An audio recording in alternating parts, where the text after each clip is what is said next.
I've got to contain my excitement right here. We're jumping into Battletech, the Goblin, battle tank, hardened APC, a perfect complement to infantry, Karnovs, field guns. Certainly I love mechs, and they are the showcase in Battletech. And this is the biggest challenge with Battletech. Not enough battle value. Before we even jump into the awesomeness of the clans, I want to play mechs, I want to play artillery, I want tanks and infantry, I want just field guns and support, off-table support. We're talking like 20, 30K battle value. That game will take forever. But the power of Battletech from that narrative, for me, yes, the mechs are elite, the knights of the realm. But the tabletop glory to be won by infantry. By infantry, simple tanks, just absolutely fantastic. And that first time you swarm a mech or you take down a mech with some combined arms, some simple infantry, some field guns, and some tanks, right there you're like, that was worth the price of admission. Now, the challenge with infantry, this is the duality here. We need to just kind of cover infantry a little bit as a jumping in point for those of you new to combined arms. And certainly I've pushed up to my channel here thoughts and explorations on infantry. And we're going to generalize a little bit, but the idea is it breaks down into two distinct camps. For the battle value, you can get a good amount of infantry on the table. Very, very low battle value. Side note, they count as initiative. I know some players house rule it, but one of the reasons to take infantry is just when you want to move some pieces, but you don't want to give up the tactical positioning of your mechs, you can just move the infantry or have the infantry park. But the biggest challenge with infantry is mechanized versus non-mechanized. And what I mean by that is delivery system. You can take generic infantry, and of course, whether it's machine guns or SRMs, LRMs, lasers, attach a field gun or not, they make great static defenders. If there is a defensive type mission, you take some infantry, you deploy them, you're set. If there are some key points of terrain that you know you can occupy, you are set. But from a fluid perspective, you're going to need to be able to get them somewhere on the table. One of the easiest ways, and I'm giving you permission right now, go out, buy a Karnov, is to literally airdrop them in. Karnov, you can play, low battle value, very fast, can drop them off. For the lulls, you can convert it to the variant with the autocannon 20. Often for the lulls, I will take two of them, one with the AC-20, one ready with infantry to hop drop. We go in fast, high, descend on the target, go in low, drop the infantry off, make that pass with the AC-20 on the other one, circle back around and blast them again. I mean, a lot of fun. But that is a delivery system. And that delivery system can either be aggressive or it can be a little bit more passive where there are key points on the battlefield that you want to obtain for spotting reasons, for mission objectives, or what I like to call like a hornet's nest. Drop a bunch of infantry down mid-table in some terrain, and now if I can get there quick in a turn or two, you've forced your opponent to think. You force your opponent to say, okay, look, bypass Fritz's infantry, but I'm going to be hitting you with LRM fire, SMRM fire, and everything, or stop and flush them out, and that's going to take up initiative. That's going to take up momentum that possibly I can capture. Not to mention, again, if there's a key piece or a building or terrain, and now I have a spotter, I've got LRMs. Fantastic. So the Goblin, jumping into the Goblin, we had to kind of push that semi-infantry tactica out here for those of you new. Right away, you're like, I need infantry. Absolutely. Pick up a few stands. Absolutely, absolutely fantastic. The perspective of the Goblin is delivery system at an aggressive level for a fair buy-in. And you can certainly proxy also that Goblin when you're not using it for the Bulldog tank or some of the other miniatures out there 3D printed or like Death Ray Designs. And I'll drop that link for Death Ray Designs in the link below in the info box. They have tank/APC carriers that could be a Goblin or a Bulldog. So a lot of proxy material there. And even if you're not feeling the Goblin, play it as a Bulldog, or if it's generic like a Bulldog, play it as a Goblin.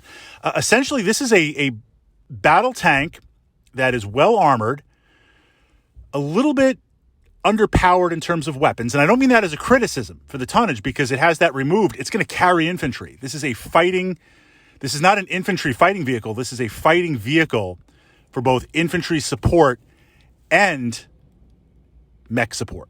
You've got on a turret a large laser that's got some bite against the PPC. First thought is, well, go for the PPC. No, because I don't want the minimums on that, right? That's kind of your first thought for those 2 extra points. Since I'm not worried about heat, I want the PPC, but the Goblin tank is going to get up there with fighting infantry. It's not a defensive vehicle. It's not hanging back. It's not parking. It's not waiting. It's forward firing, forward deployment, forward move forward. So I'm glad it doesn't have those minimums. It also has a machine gun. Now, this is where things are infantry. I'm pumped. I'm excited. This is where things get interesting. You take the Goblin. You're going to want to run them in 2, maybe 3, depending on battle value. Because remember, in Battletech, 1 is none, 2 is some, 3 is 1. So ideally, I'd like to have those 2 tanks at a minimum, possibly 3. Wait, I got that wrong. 1 is none, 2 is 1, 3 is some. This idea of redundancy in Battletech. So we're pushing those Goblins up there. When you get into position, the infantry get out, they get in some terrain, they get in some cover, and now if you're engaging a mech, it's got a tank with a large laser, and it's got great armor, and it's got the infantry that are going to be attacking. If there are other infantry, if you're aggressive against infantry, we're like, I don't want to send my mechs to deal with infantry, but I got to flush those infantry out. Infantry are vulnerable in certain situations, very vulnerable, obviously, to machine guns and flamers, but very vulnerable to other infantry stands. This idea you'll both hit and self-destruct.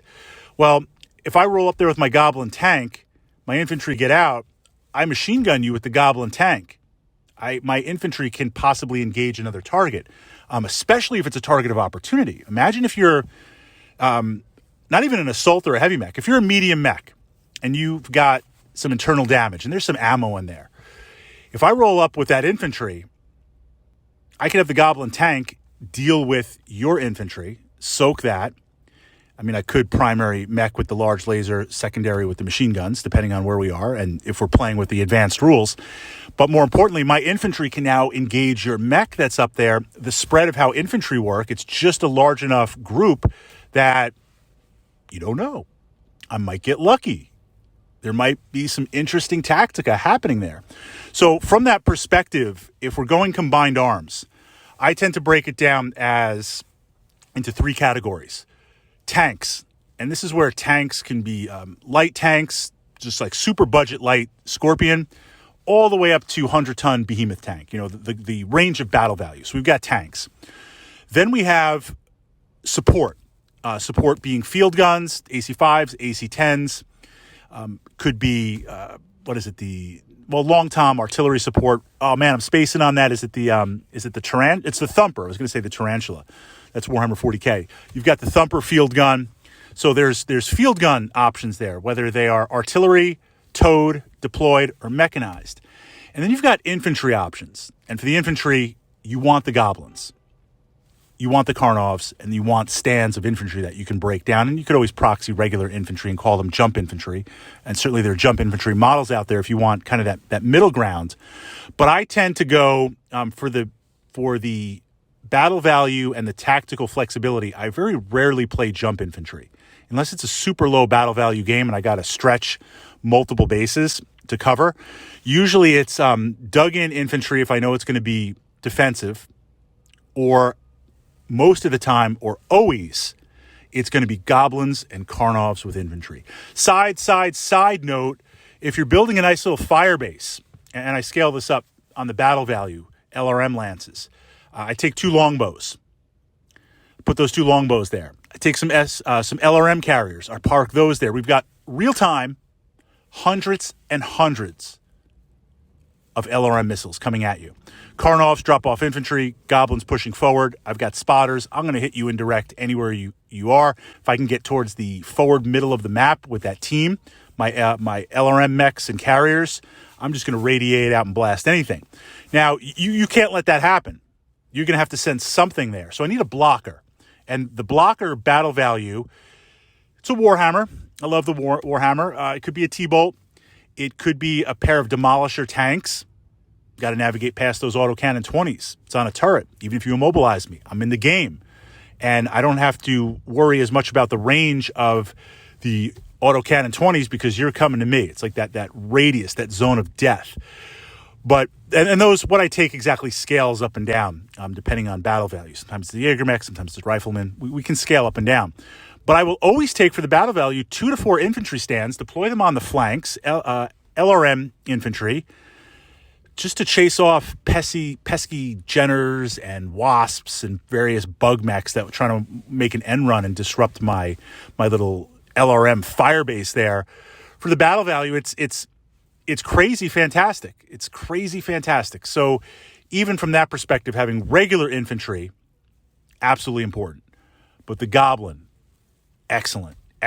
And it crosses over that line from hardened APC to now support battle tank.